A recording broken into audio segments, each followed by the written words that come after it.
Hello, everybody, and welcome back to Off the Top of My Head. I'm your host, William Brandt. And of course, as per usual, as per tradition, we're going to start things off with some channel news as usual. So, next week, for sure, we will be having another, well, not another, but a new Pants original debuting next week. So, stay tuned for that. We'll have another Off the Top of My Head at its normal scheduled date. Apologies for that. Sorry about that. And we will be also having another episode of Sonic Lost World. So if you're interested in seeing my playthrough of that, go check it out. But that being said, let's begin. So it's a pretty common thing to say that your first job will never be you will never like your first job essentially. And I can agree with that statement. The current job I have, it's the first job I've had, and I've had it for about a year now. I can say it's not the best, but it could be so much worse. And I know I've heard experiences from friends. The fast food chain, I have mad respect for you guys. You guys have some massive patience that I don't. And I could say I'm a pretty patient guy, but that seems really tough on you. But with the COVID pandemic going away now and everybody getting vaccines, everything coming back to normal. I mean, hell, we're having Smash Bros locals come back. So that's something to look forward to. But a lot of people are trying to put the pandemic behind them.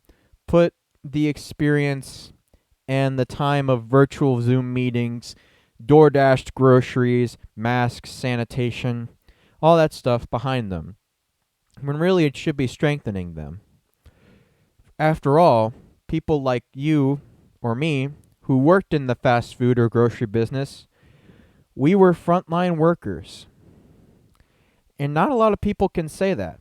Many people's jobs were basically done for during the pandemic. They had no income. They couldn't go to work because of the risk. They couldn't properly do business. They couldn't properly teach classes, so to say. When everything went virtual is when a lot of people say the world kind of shut down. And that was even before the quarantines hit.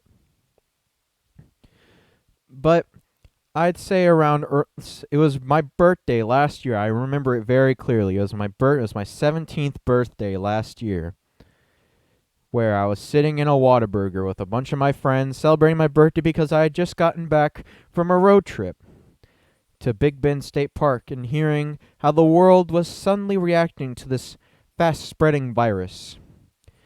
So, I initially took no regards to it until I saw there is now a lockdown quarantine, a curfew, stuff that we hadn't really had in our small little town of League City, Texas. And around that time, I was also looking for a job.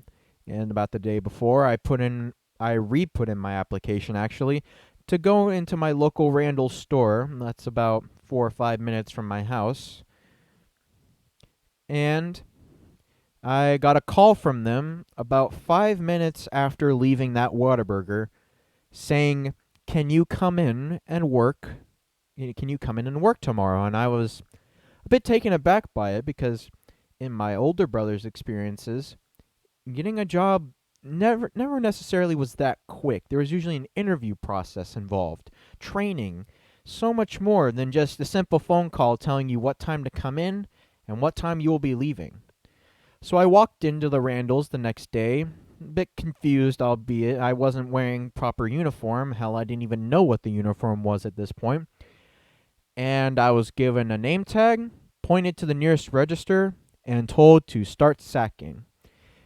It was one of the most hectic days of my life. And I still don't think anything can top the crazy amount of grocery carts stacked high with frozen and produce goods, meats, to the point where they were running out in the meat department. Toilet paper to the point where they had to put limits on it, even when there was none in stock. It was crazy stuff. And like we can all joke about it now, but like finding toilet paper or hand sanitizer in like good quantities was rare in those early quarantine times. And it was kind of scary, but at the same time, what my family wasn't concerned. I mean, we were okay. I would say, except for me, we're pretty conservative with stuff like that.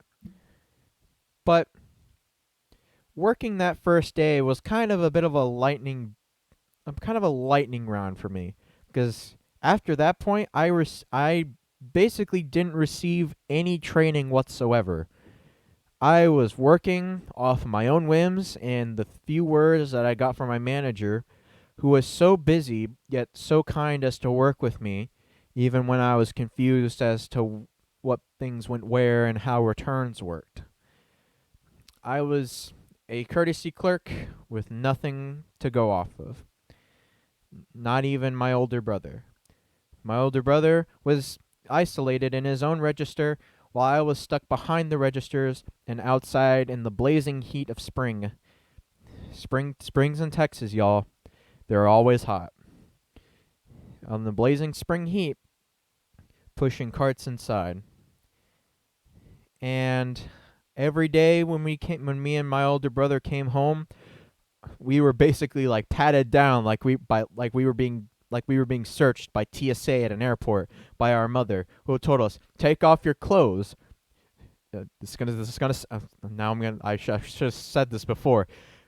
This is gonna sound a little weird. Our mother, anytime we came home, we'd be like, "Take off your clothes in front of in front of the laundry room, and take a shower." We were like decontaminating ourselves, because at that time we still didn't know too much about the virus. So, a good shower fixes everything. In most cases, that is. But yeah, it was a while. That first week was so hectic because everybody was panicking at that time. The amount of we started having shortages on almost everything in the store, and it was absolutely wild. But I really picked up on things quickly, and yeah, as soon as everything started to simmer down and things started to become more streamlined during the quarantine, I ended up getting more of a rewarding experience. There it is. That's the word. A more rewarding experience than that of just any other job. I applied to Whataburger before, and well, I know Whataburger employees got hit tough during the pandemic. I feel for you guys, but still, mad respect for you. But I also have incredible respect for anyone who works in food industry or any retail industry that kept going strong during the pandemic. I definitely have a lot more patience now, thanks to my work as a frontline employee. And as frontline employees, we were putting all of our families at risk to a virus that we didn't know too much about. And we just had to take all the precautions that we could. Any days that I worked on the sanitation team, I was told to sanitize anything someone would touch.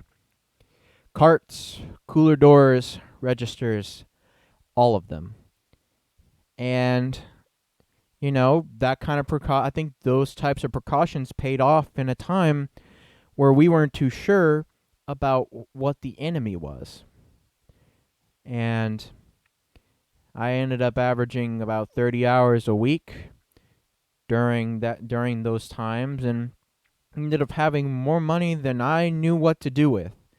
And I'm not going to go off into some rabbit hole talking about how to use money efficiently, but I felt proud of the work I was putting in. It was definitely something different than the usual way I made money, which was just mowing lawns or doing simple chores around the house. But just that amount of work that I still do to this day has taught me so many things about what to look for in a job in the future and how to prepare for a new job in the future. say, like one of which being patience. But I would say that I was pretty patient before I got hired at Randall's. But I think that patience skill got increased more so during my time because the Karens, guys, as many, all those videos you see of grocery store and fast food Karens, they're real. I have experienced my fair share of them. And yes, they do drive me crazy.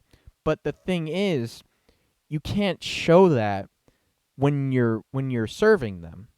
It's inequitable. It's what's the word? I'll think of it later. Oh, it's unethical. There we go. Off the top of my head, everybody.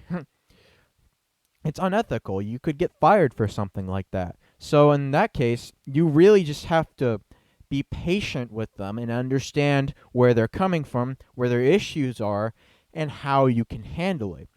Me, for example, if a customer came up to me with an issue and I didn't immediately know how to solve it, I know to go to my manager, ask him, and then he could give me guidance to where I can relay that guidance to said customer so that they know how to fix their issue.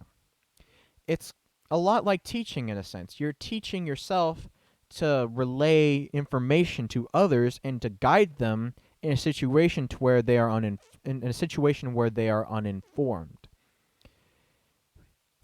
And it also teaches you just how to behave in a workplace environment.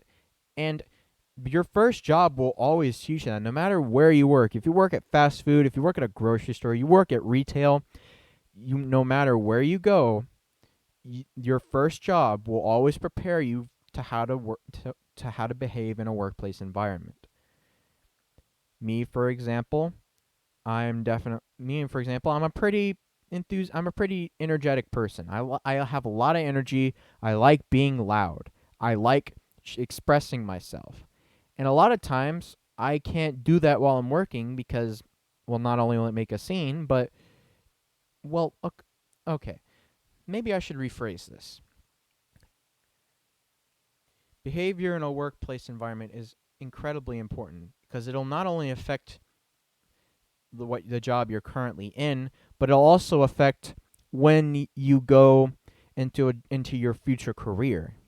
You'll know how to act during interviews. You'll know how to act during a workday, how to interact with your coworkers and the people that you are serving. I'm going into a teaching career, so this first job does more than enough to teach me how to interact with my coworkers, how to ask them for help, where to look for new information, and how to serve my students. You can apply a lot of this information in various different places. But your first job will end up teaching you so much about yourself, about the world, and how to react. I think that react is a key word in finding your first job, in getting your first job, even. Reacting to any situation can vary. It varies immensely because every situation, no matter what it is, no matter what job, is different. You have to go about so many different variables in different ways in order to solve them correctly. At Randall's, as a courtesy clerk, if there is a mess on a specific aisle, well, the first thing I have to do is figure out, well, what's the mess? Is it water? Is it soda? Is it some kind of liquid solid mishmash that can't be cleaned with some paper towels? Then I have to go, and then it kind of goes from there. If I end up if I the courtesy clerk end up dropping a customer's jar of goods as I'm sacking it, I have to react quickly. Can I catch it, or do I let it fall, clean it up, and grab another one? And in that situation, you really have to react to not just your own mistakes, but to the customer's reaction. You have to assure them that everything will be okay. And that situation can be applied in any job in general. Teaching, banking. I can't think of any other ones right now, but it's applicable across the board. And it's even more so whenever you work it in a in an in, bleh. It's even more so when you work in an environment that's unknown and that you don't know what's happening and how to react to it. You're just going off your own whims. And that's one thing that frontline workers who have experience are good at. They're good at reacting to any given situation. And I feel that is incredibly important. Reacting is important to being a frontline worker. But being a frontline worker also says something else about yourself. It shows that you are willing to serve your community, serve your family and friends in times of crisis where they have little control of the situation around them. It shows that you are courageous and endurant in any given situation. No matter how tough or harsh, you will always be there to serve them.